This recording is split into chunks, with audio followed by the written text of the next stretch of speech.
May banta sa buhay, hindi lang kay Teves, pero particular kay Bantag. Yan. Ito ay ayon sa nabanggit ni DJ Bantag doon sa kanyang interview. Yan. Kila Banateros, Coach Oli. Particular dito sa interview dito kay Coach Oli. Tignan nga natin itong sinabi niya dito. Sana hindi totoo na itong PNP general naman, di ba? Oo. Yun. Yun ang may balik. Romeo Karamat ng CIDJ. Ewan ko, sana hindi totoo na itong PNP general Romeo Karamat ng CIDJ. Ewan ko kung CIDJ pa rin. Karamat daw. Yan ang nautusan daw kuno. Yun ang nakarating sa akin. Hindi ko pa alam kung totoo hindi. General Romeo Karamat, yan ang head ng assassination team against Bantag. At ang kasama niya dyan, na pinakabata niya, ay underclass pa namin. Sana hindi nga totoo, sabi ko. Sinasabi ko lang ito para kung marinig nila, magpaliwanag sila. Ngayon kung hindi sila magpaliwanag, makatotoo. Ito naman sinasabi kong underclass ko pa naman din ay si Colonel Hansel Marantan.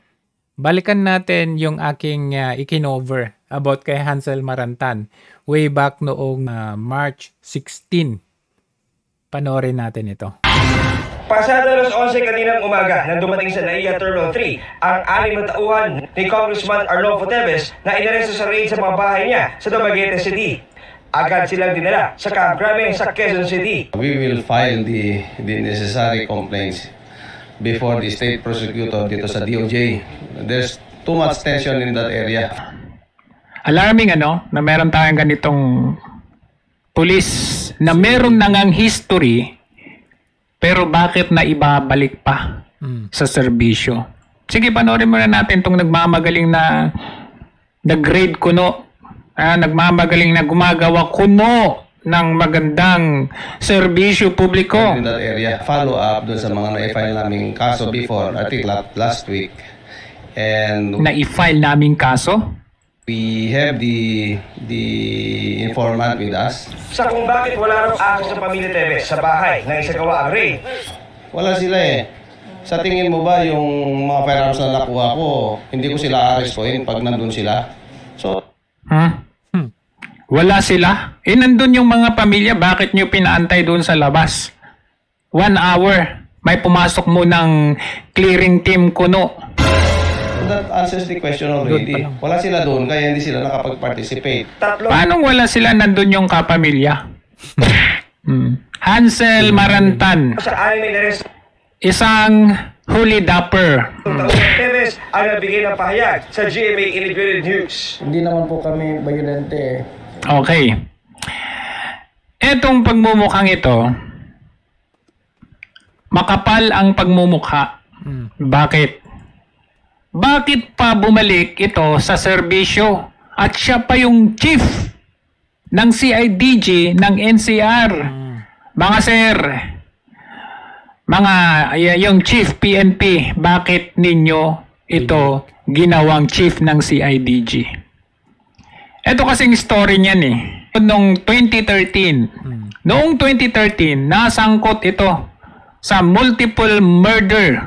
13. Sabi nila, lehitimo daw na operation yung ginawa nila sa Atimunan. Ang sabi nila, shoot out daw yon. Pero napatunayan na hindi pala kundi rob out. Ito, panoorin muna natin to. Hansel Marantan wants the Supreme Court to stop the preliminary probe into the Atimonan shooting incident. Marantan also wants the Ombudsman to take over the investigation, accusing Justice Secretary Leila de Lima of prejudging the case. Police Superintendent Hansel Marantan has asked the Supreme Court to stop the Justice Department's preliminary investigation against him for multiple murder. The case is in connection with the highly controversial Atimonan shooting last January 6th that left 13 members of an alleged gun-for-hire group dead. Okay, so medyo i-shortcut natin yung kwento. nasangkot itong si Hansel Marantan noong 2013 sa rub out. Ang depensa kasi ni itong si Marantan, kasi siya yung leading team, di ba? Ano daw yun? Shoot out. Shoot out daw yun. Pero napatunayan ng korte na rub out. Ibig sabihin, sila yung dumali doon. Kasi kung shoot out, ibig sabihin lumaban yung sinasabi nilang hinuli nila. Hindi napatunayan ng korte na rub out. Ibig sabihin, sila ang bumira doon sa 13 katao.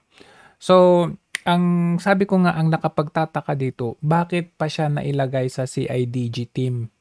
Samantalang ongoing naman yung case niya. Ngayon, okay, sabihin na natin na ibalik siya. Okay? Naibalik siya, na-reinstate siya.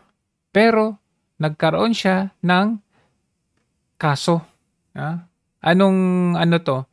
March 16. Sabi, hepe ng CIDG NCR inalis sa pwesto. Bakit? Panoorin natin. Ang balita ngayon is 13 tauhan ng CIDG NCR nasangkot umano sa hold up. Galing, di ba?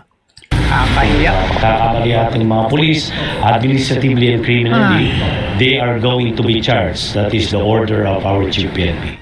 Ito ang mamahaling mga relo at mamahaling bag na nabawi sa mga tauhan ng Criminal Investigation and Detection Group National Capital Region. Ang mga ito ang kinuha umano ng mga tauhan ng CIDG National Capital Region sa bahay ng mga Chinese nationals na hinuli dahil sa paglalaro ng mahjong sa Parañaque City. Ang relong ito na Richard Mille ay nagkakahalaga ng nasa $1.3 million o 65 million pesos, habang ang Patek Philippe naman ay nagkakahalaga ng nasa 3 million pesos. Based on record, sa mga nakuha ay may pera sa vault.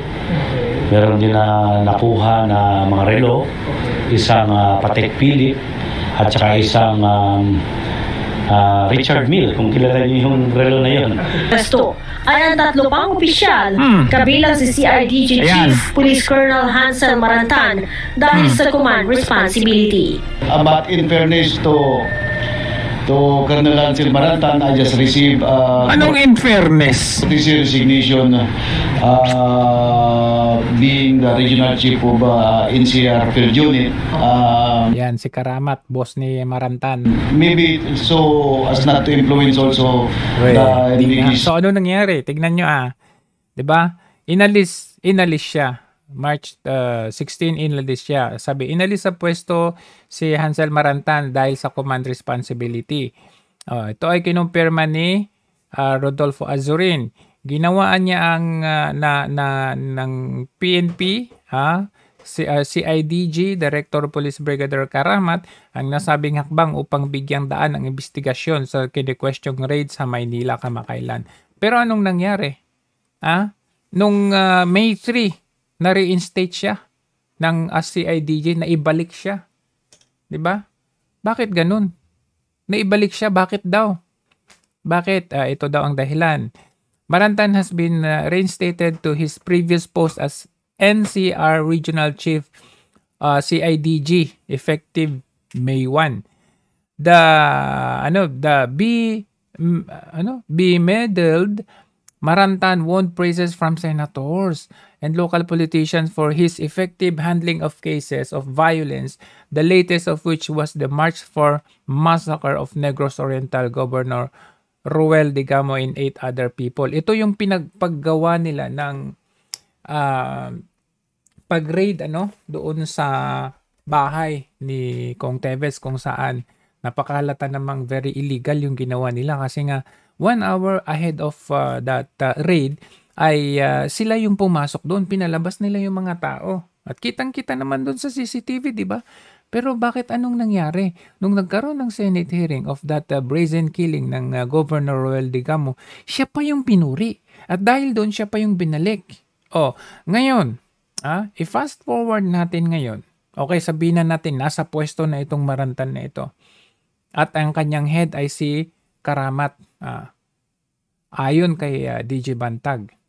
Na sila nakakontrata na, kumbaga, na ang gagawin nila kay Bantag kapag nakita nila ay assassination. Ayon sa sabi ni DJ Bantag. Ayon sa kanyang source, ayon sa kanyang intel.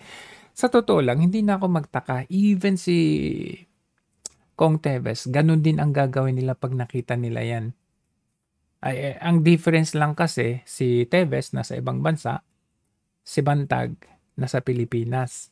So, very obvious and plain and simple na ganun ang gagawin talaga nila. Bakit? Kasi nga, kay Bantag, nakita nyo naman, ano yung connection niya doon sa Lapid case? Walang direktang evidence. So, alam nila na malabo yung kaso na yun. So, anong gagawin nila? I-assassinate nila, papatayin nila si Bantag, at ipapalabas nila na nanlaban siya. And the same thing doon kay Teves. Bakit? Kasi binawi, nag-recant yung sinasabi nila na pinaka-main evidence nila laban kay Bantag doon sa nangyari kay Gob Roel Digamo. So, kay Teves pala, nakikita nyo yung connection, nakikita ninyo yung pattern dito na ganun talaga ang gagawin nila. Gaya ng sinabi ni Bantag, hindi tahimik yan si Abalos. Yan sila, tinatrabaho nila kasi syempre PNP, under nila naman yung si DJ, hawak nila yan, di ba? So, ganun ang gagawin nila. Eto, nasa assassination team, Karamat, Hansel Marantan. Mag-ingat-ingat po tayo. Ito, ipakalat natin na ito talaga ang plano nila. Kasi malinaw na mahina ang kaso laban sa dalawang ito at hindi lang kay Bantag. Malaki ang posibilidad na kasama dito si Teves. Nakakontrata na, may contract price na itong dalawang ito. At syempre, kaya naman ito ginagawa, like halimbawa, may posibilidad na itong si Karamat ay aiming for higher position. At ito naman si Marantan ay syempre para mahilot yung kanyang mga kaso like yung sa Atimonan rub out kasi ongoing pa naman yun eh. At saka dito sa administrative case na ito, yung yung doon sa paghut-hut nila doon sa pag-illegal raid nila doon sa mga inchik. Alam na natin kung bakit ganun. At the expense na kikitil sila ng buhay ng mga tao.